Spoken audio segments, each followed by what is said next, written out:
Well, and the Jet, Kenny Smith. For tonight's game, we'll be watching the Golden State Warriors as they go up against the New Orleans Pelicans. Well, for New Orleans, with a loss in Game 1, they surrendered home court advantage in the series. Tonight, a crucial game for them as they seek to remain in contention. And after losing Game 1, Kenny, this is a critical game. I mean, it's a situation where their backs, as they say, are against the wall. Would you contend that they have to win this game?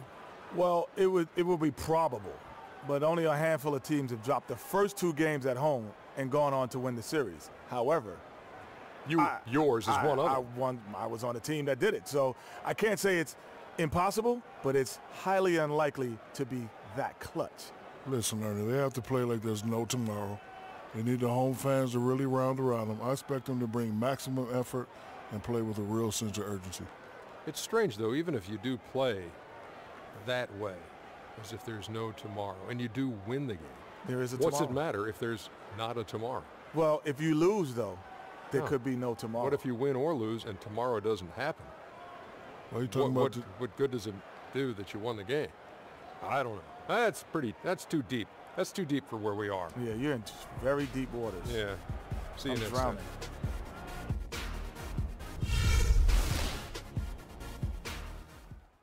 What's going on, YouTube? It's No Change coming to you live from PC Plaza, and I am here with another commentary. And we are back for another episode of my New Orleans Pelicans MyLeague here in NBA 2K16. And in Game 1, which was the last episode, you guys saw the Pelicans lose to the Golden State Warriors at home.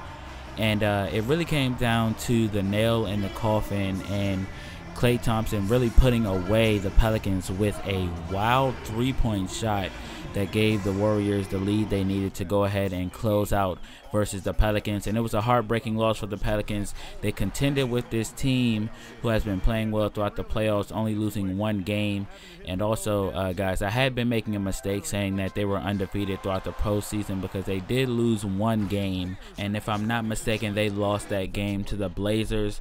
But the Pelicans will be looking to add to that total and get a win here in the second game at home before going on the road to Oakland to play at the Oracle Arena. And it definitely doesn't get any easier because the Pelicans are still without their starting point guard Drew Holiday, and Seth Curry will continue to fill in and take on the starting point guard responsibilities. But at the shooting guard position, we have Tyreke Evans, who is alive and healthy, and he gets an and one there. He goes to the line, and let's see if he can convert the and one here to take the lead for the Pelicans with over 6 minutes to go. If he ever does put up the shot, and he finally does, and it goes down, and there's a 3-point play to get things started for Tyreke Evans, but his counterpart Klay Thompson, playing for the Warriors, gets an and one of his own, and he's going to the line, and he most likely will knock down this one to give the Warriors a 2-point lead here, and he does just that. And we have to see a lot from Anthony Davis if we want to win this game, especially with a team with the talent and depth of the Warriors, because the Pelicans don't quite have that, and we have to get a lot from our starters if we want to win this game. And Anthony Davis has been playing very, very well throughout the playoffs so far. He just has to ramp it up a little bit here so we can get this victory. But there's Kendrick Perkins fouling Sean Livingston and getting him to the line for another and one. And this game has already seen its fair share of and ones, and it's only the first quarter. And here we have the bench unit in, and we have Norris Cole calling for the screen from Ryan Anderson, and he's rolling. He's going to step to the elbow and knock down that shot. Nice play by the Pelicans that time. Very efficient possession. And on defense, in transition, we're not playing too well as Harrison Barnes gets out in transition for the easy slam. And there's Iguodala coming up with a slam of his own, but that one was a bit more impressive, going up over nearly 3 Pelican defenders. And this time Harrison Barnes is showing off his range there for a long 2-point shot. And these teams are going back and forth in this one early. And there's Anthony Murrow getting himself involved in the scoring from beyond the arc. And Agents is kicking this out one to Evans, to Pondexter, into Davis. And that's an easy 2 points for Anthony Davis as he gets an easy 2-handed flush that that time, and there's an easy layup. Nice crossover by Steph Curry that time. And as I mentioned, this is a back and forth affair. We are all tied at 37 in the second quarter, and that's a nice layup by Anthony Davis, getting to the basket via baseline on the defense of Draymond Green. And there's Ryan Anderson playing through his injury, still being effective as he knocks down a jump shot. And once again, Anthony Davis is attacking the paint, and this time it's over the defense of Festus Ezeli, and Anthony Davis is playing very well right now. And if he keeps that up, the Pelicans will get out of game 2 with a victory.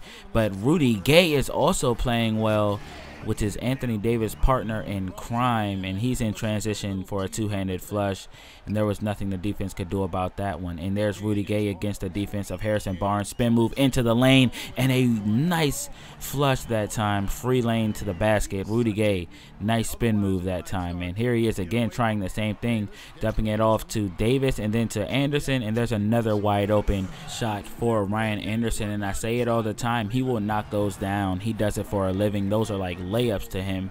And getting himself involved in the scoring is Tony Douglas on the lay-in that time, and pulling up from mid-range is Andre Iguodala, and cuts into the Pelicans lead. But we are now in the third quarter, and we lead by 8, which is our largest of the game, and Steph Curry will make sure that goes down to 6. And here is Klay Thompson. We saw a lot of this in game 1, and he knocks down a wide open three-point shot, and our lead all of a sudden is down to 3 points. And Klay Thompson, wanting to take over, takes the basket right in front of Ajinça and lays it in. Definitely an impressive lay-in that time. And Draymond Green, we leave him open from beyond the arc, and he makes us pay. And all of a sudden, we are only leading by 1 point. Great pass that time by Sean Livingston, finding Harrison Barnes wide open for business in the corner for a knockdown 3. And we are actually trailing in this game. Pump fake by Rudy Gay, taking it inside, spin move, and a finesse lay-in. Great play, Rudy Gay. So we are tied up here in the third quarter, and there's a steal by Tyreke Evans in transition, soaring through the air and taking the lead for the Pelicans. And a great play by Tyreke Evans, getting the swipe and finishing in transition. And there's Rudy Gay, another high-flying dunk, as he dunks this time over the defense of what looks like Bogut. Yep, that's Bogut, the victim that time of the poster. And there is Klay Thompson from beyond the arc once again in that same spot. And that'll cause Gentry to call a timeout and talk things over. But Anthony Davis is wide open from beyond the arc, from the top of the arc, and that's his favorite spot, and he knocks that one down. And we get a steal by Iguodala that time. Bad pass by Seth Curry, and Steph Curry, his brother, is going to finish in transition with a two-handed standing dunk. As weird as that sounds, it happened here in 2K, and there's Iguodala soaring through the air and dunking over Omer Asik. What a play there. And we are headed into the fourth period of the game, trailing by 2 points. Golden State leading this one 80-78, and the ending to this game definitely looks like it will be an interesting one. And we're getting a screen from Anthony Davis. Seth Curry is going to knock this one down after Steph somehow ended up on the ground and left his brother wide open. And here he is wide open again. Steph Curry nowhere to be found, but Seth will find the bottom of the net that time. Now here is Anthony Davis, the team's MVP, working on the defense of Bogut and getting to the basket via baseline and finishing with an electric slam. And here is Harrison Barnes wide open off of the inbound for the mid-range jump shot. And we are actually leading by 1. And here's Ryan Anderson taking the fast break into his own hands and knocking down the long 2. This time he's open by design, after the play we ran for him leaves him wide open with no defender in sight, and he will knock that one down. When the shooter of his caliber gets that wide open, as I always say, it's like a layup. And here's Draymond Green missing the free throw there. We're tied at 93. We're in transition. There's Tyreke Evans, tough lay-in over the defense of Steph Curry, and that gets us the lead. But they will tie it up, and they retake the lead after Steph Curry gets a nice lay-in in transition. We're under 2 minutes to go here, and we want a timeout here to make sure we have the best play drawn up to either tie things up or take the lead. And we also want to see if we can figure out something on defense to shut this guy down. Steph Curry has been playing really well offensively here in the fourth quarter. But here is Ryan Anderson kicking it out to Tyreke Evans for a very long 2-point shot. Another step back, and we would have the lead there, but we are still excited with that result there as he ties the game up, and we just have to play some defense, and we do. We have a chance to take the lead here. Here's Rudy Gay going through the air again, dunking over 2 Warriors. I think one that ended up on the ground was Klay Thompson, and we have a 2-point lead here, 99-97, and Klay Thompson wide open again from the top of the arc, and they take a 1-point lead. And here is Steph Curry kicking it to Iguodala. He's running to the other side of the court, looking for something to do with the ball. Not sure what they're trying to do here. They find Bogut in the corner out to Steph Curry. He crosses over on his brother, but he will miss that shot. We get the rebound, and we call a timeout with 7 seconds left. Crucial stop there. Great defense by Seth Curry, making sure that they cannot extend this lead they have to 3 points. So the Pelicans with a prime chance to take the lead and even things out here at 1 game apiece in this series. 4 seconds. Anthony Davis backing down on Bogut. Has to put something up. Puts it up, and it goes down. And the Pelicans look like they are running off of the field with joy. Have they done it? We'll have to review the play to see if Anthony Davis got the ball out of his hands in time. It looks like he did. And the Pelicans could be this close to tying the series at 1 game apiece. Let's see the replay.